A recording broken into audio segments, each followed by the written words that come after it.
Ooh! Another month passes and more movies for us to talk about.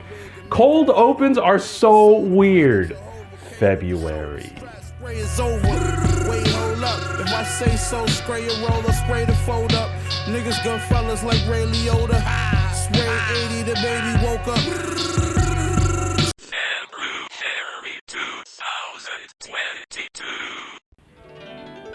Okay, so look, straight up, I didn't watch too many movies this month. I didn't watch too many TV shows, mostly because I was caught up watching the Olympics, more specifically Beijing 2022. This is the Winter Olympics, so we have a lot of snowboarding, a lot of skating, a lot of cross-country stuff.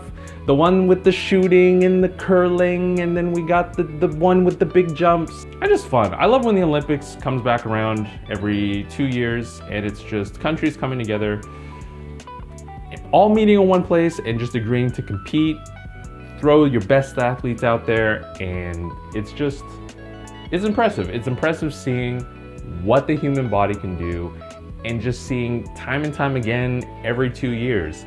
People defending championships, defending gold medals, disappointments from previous years all of a sudden become upsets, victories, triumphs. And it's fun too if you follow the Olympics like year after year, because you get to see people return and come back and try to defend their gold medals. It's great. I love it. Are You Lonesome Tonight?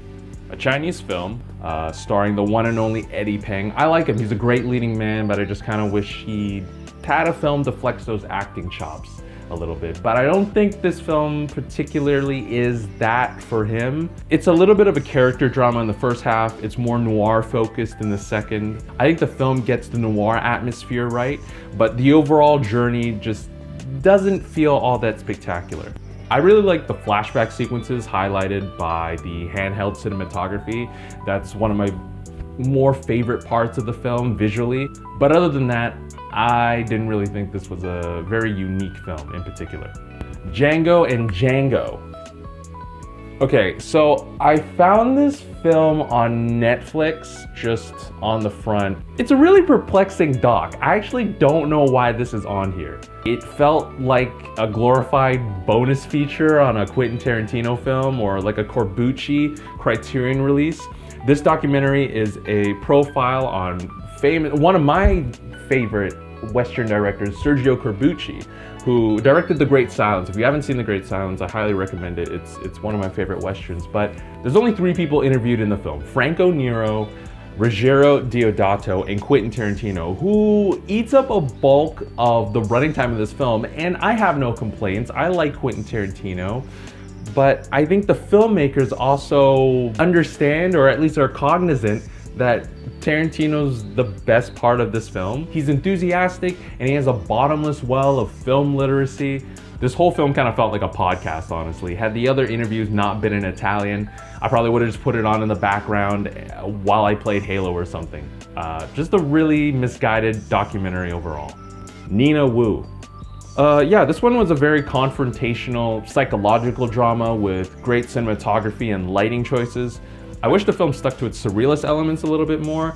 There's a central mystery in the film that eventually gets unfolded as it's progressing, but it didn't really need to do that because the more stylistic moments made the overall message of the film pretty clear. Kimi. More Steven Soderbergh. I love Steven Soderbergh. Who doesn't love Steven Soderbergh? I really like this film. It's a COVID film that doesn't feel like a COVID film. The reliance on tech as a plot point is believable, but it doesn't feel so over the top that it's gonna age badly. In fact, I would even say that it's an updated rendition of something like Francis Ford Coppola's The Conversation. I also like how tightly compact the film is too. Not just because of the COVID shooting regulations and all of that, but just everything down to the running time and how succinct the storytelling is.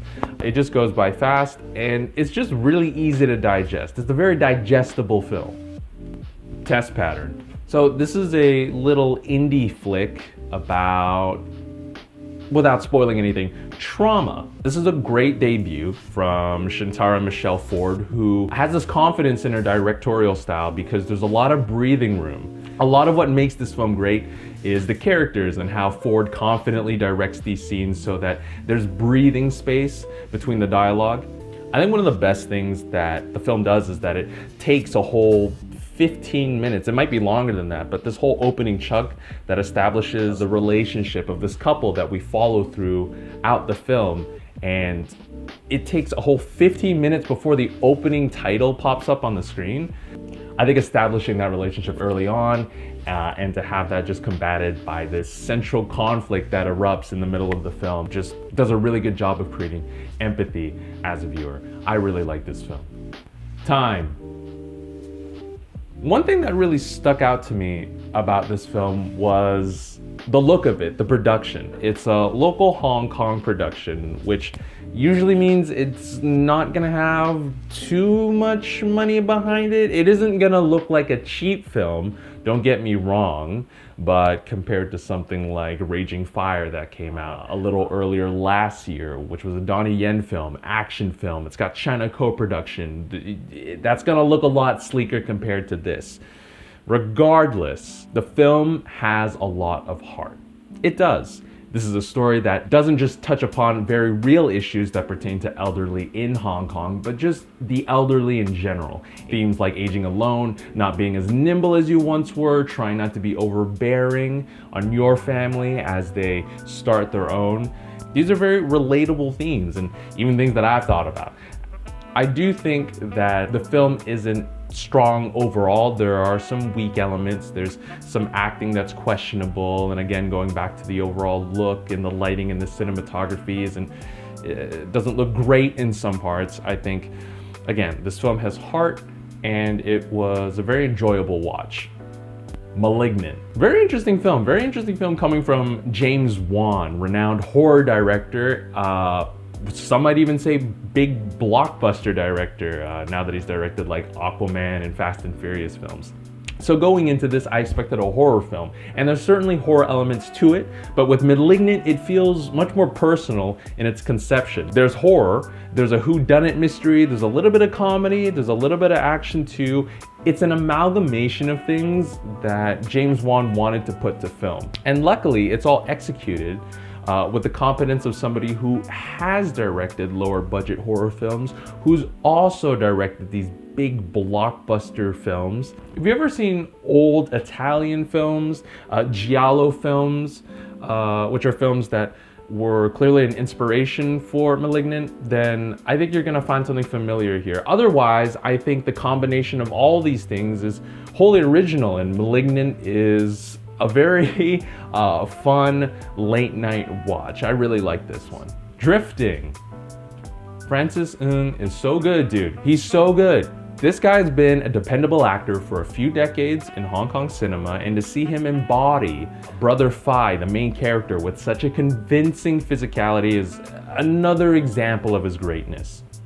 The score in the film and also the original song in the film is also great as well, particularly the use of metallic percussion and these shoegazy-like guitar riffs accompany the film's tone very nicely. It all works to reinforce the tone rather than manipulate.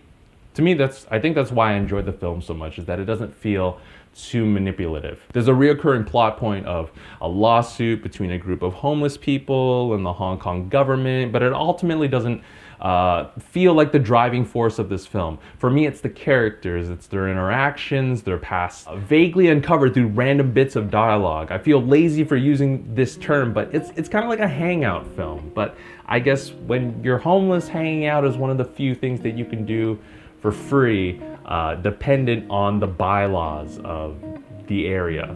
One criticism I do have with the film is in its screenplay. It might just be me, but there's a number of supporting characters in the film that we also take some time and we kind of see what they're up to and how their lives play out. And the film kind of does this balancing act between our main character and these supporting characters. I don't think it successfully feels well warranted. Some of them don't always have great takeaways or revelations that feel worth the time, but other than that, I thought this was a great film. I'm gonna butcher the name of this last one. Quo Vadis Aida. I don't want to talk about too much about this film. It's on Netflix.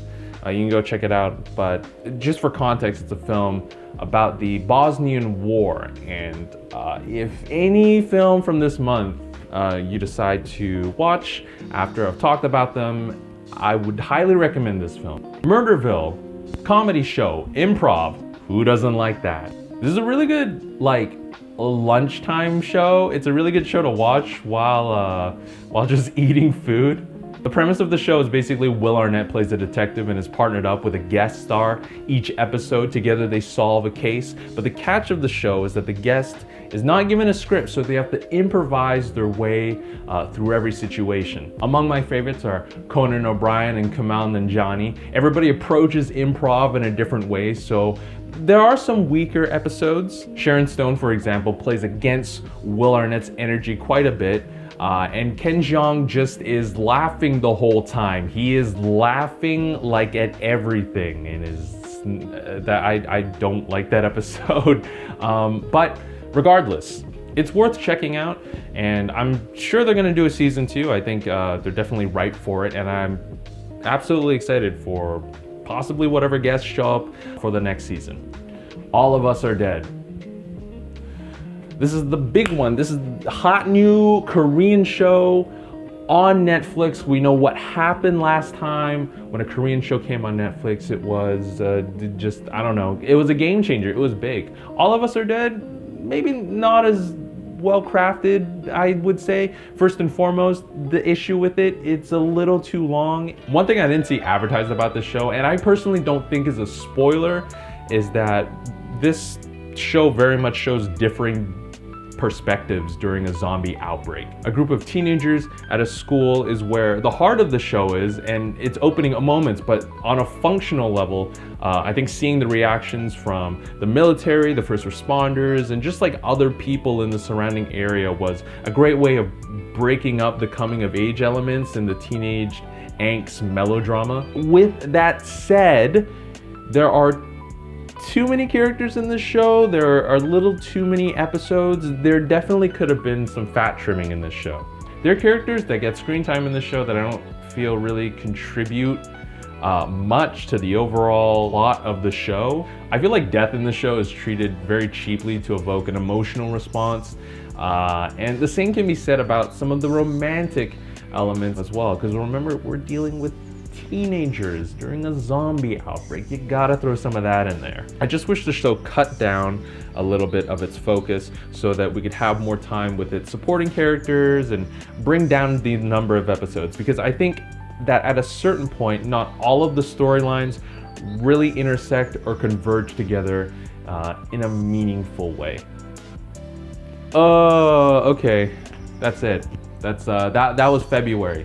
That was all the stuff that I watched. I will see you next month, but if you want a little sneak peek about what I'm watching from month to month, you can follow me on Letterboxd. You can check out my Twitter. If you're a really big fan of shit posts, but I shit post very rarely, so you know, I like to, my mission statement is quality over quantity. You have been warned. Okay, all right, see you in March.